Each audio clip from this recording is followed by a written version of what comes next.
Inilah penyakit SMS, ternyata ada di dalam Al-Quran, diberikan petunjuk oleh Allah Subhanahu wa taala, in tamsaskum hasanatun tasuhum. Para pendengar yang dirahmati oleh Allah Subhanahu wa taala. Ada kekhawatiran yang dikhawatirkan oleh Rasulullah sallallahu alaihi wasallam yang dapat membahayakan kepada kita sebagai seorang muslim, sebagai seorang mukmin. Penyakit hati yaitu al-hasad dan juga al-baghdha.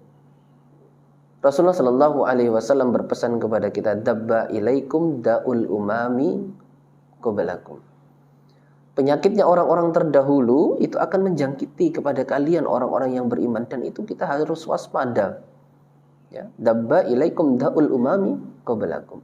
Penyakitnya orang-orang terdahulu, ya, orang-orang Yahudi, orang-orang Nasrani pada waktu itu masa jahiliyah, akan menyerang kepada kalian orang-orang iman, menjangkiti kepada kalian orang-orang iman, yaitu al-hasadu wal baghdau, penyakit dengki dan juga benci.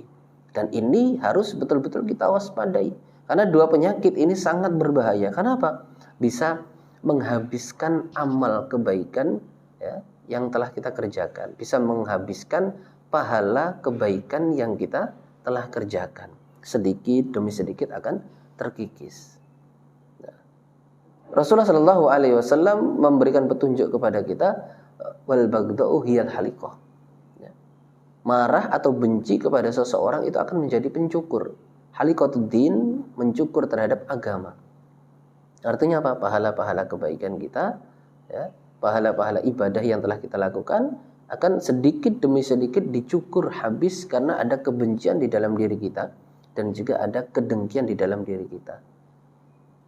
Bukankah Rasulullah Shallallahu Alaihi Wasallam telah bersabda, memberikan pesan kepada kita, iyyakum wal hasad, takutlah kalian pada dengki.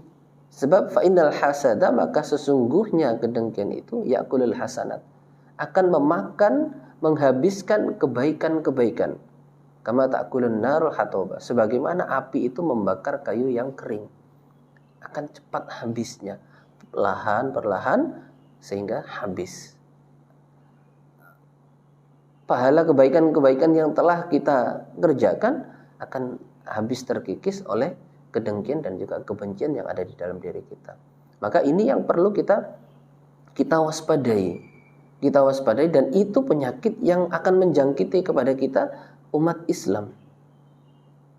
Dan itu penyakit yang akan menjangkiti kepada kita sebagai seorang mukmin. Karena Rasulullah Shallallahu Alaihi Wasallam telah berpesan tadi, dabba ilaikum daul umami qablakum, akan menyerang kepada kalian, menjangkiti kepada kalian penyakitnya orang-orang yang terdahulu, dan itu berbahaya sekali. Nah, sekarang coba kita introspeksi pada diri kita, kita muhasabah kepada diri kita. Bagaimana kita ketika melihat orang lain mendapatkan nikmat? Atau bagaimana reaksi kita ketika melihat orang lain mendapatkan kesusahan? Kalau kemudian di dalam diri kita ini ada kebencian kepada seseorang, kepada saudara kita, yang dia mendapatkan nikmat, dan kita merasa senang ketika melihat seseorang itu, saudara kita, mendapatkan musibah, mendapatkan kesusahan, maka ketahuilah bahwa itu termasuk salah satu ciri dari orang-orang munafik. Ya. Orang-orang munafik itu senang ketika melihat orang-orang iman itu mendapatkan musibah. Nah, jangan sampai kemudian itu juga menjangkiti kepada diri kita. Kita senang ketika melihat saudara kita mendapatkan musibah. Alhamdulillah dia mendapatkan musibah. Rasain. Padahal kita sesama muslim, padahal kita sesama mukmin. Tetapi kita merasa senang ketika saudara kita yang muslim, saudara kita yang mukmin mendapatkan musibah. Hanya karena apa? Kita dengki, kita punya penyakit hasad di dalam diri kita. Atau kita ada kemarahan, ada kebencian terhadap orang tersebut. Sehingga bersyukur sekali, senang sekali ketika melihat saudara kita itu mendapatkan musibah. Digambarkan oleh Rasulullah Sallallahu Alaihi Wasallam, ditunjukkan juga oleh Allah Subhanahu Wa Taala di dalam Al-Quran. In tamsaskum hasanatun tasuhum. Ini sifatnya orang munafik. Salah satu sifat orang munafik yang betul-betul harus kita jauhi. Harus betul-betul kita hindari. Kita belajar untuk memanage hati kita. Jangan sampai ada benci, jangan sampai ada dengki di dalam hati kita. Salah satu sifatnya orang munafik itu adalah intamsaskum, jika kalian mendapatkan hasanatun kebaikan, ya, orang-orang iman itu mendapatkan kebaikan, maka tasuhum, itu membuat susah kepada diri mereka.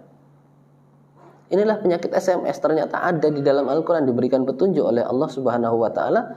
Intamsaskum hasanatun tasuhum. Ketika kalian orang-orang yang beriman itu mendapatkan kebaikan, maka tasuhum, diri mereka itu menjadi susah. Diri mereka itu menjadi susah. Nah ini, susah melihat orang lain senang. Orang lain mendapatkan nikmat, dia susah. Karena apa? Ada kebencian, ada kedengkian di dalam dirinya. Merasa susah. Tetapi sebaliknya, wa in tusibakum sayyi'atun yafrahu biha, wa in tusibakum, dan jika kalian mendapatkan sayyi'atun, kejelekan, jika kalian mendapatkan kejelekan, mendapatkan musibah, maka yafrahu, mereka senang biha, dengan musibah atau kejelekan tersebut.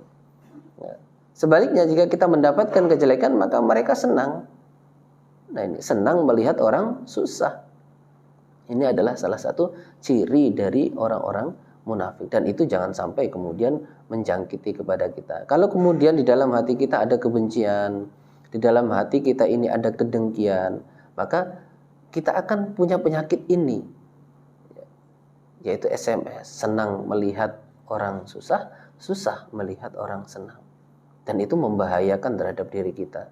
Sebagaimana tadi digambarkan oleh Rasulullah SAW, kama ta'kulun naru al-hatoba, sebagaimana api itu membakar terhadap kayu yang kering, akan begitu cepat habis amalan yang telah kita kerjakan, pahala-pahala yang telah kita kerjakan, pahala dari amalan kebaikan yang telah kita kerjakan akan sedikit demi sedikit terkikis. Karena apa? Karena penyakit hasad dan juga al-baghdha, karena penyakit benci dan dengki. Ya, jika ada kebencian, ada kedengkian di dalam diri kita, maka seperti itu. Kita akan merasa susah sekali ketika melihat orang lain itu senang, dan kita merasa senang ketika melihat orang lain itu susah. Maka ini jangan sampai kemudian ada di dalam diri kita. Kita berusaha untuk betul-betul bisa bagaimana memanage hati kita, mengontrol hati kita, mengatur terhadap hati kita. Karena apa? Kita ini pasti punya penyakit yang namanya iri, tetapi ada yang bisa memanage dan ada tidak. Maka kita berusaha sebagai seorang mukmin, sebagai seorang muslim, kita berusaha untuk bisa memanage hati kita agar tidak ada kebencian di dalam diri kita, tidak ada kedengkian di dalam diri kita, sehingga kita tidak SMS, tidak senang melihat orang susah, juga tidak susah melihat orang senang. Jazakumullahu khairan. Mudah-mudahan Allah memberikan limpahan manfaat dan barokah. Demikian yang dapat kami sampaikan. Kembali kepada Mbak Wina.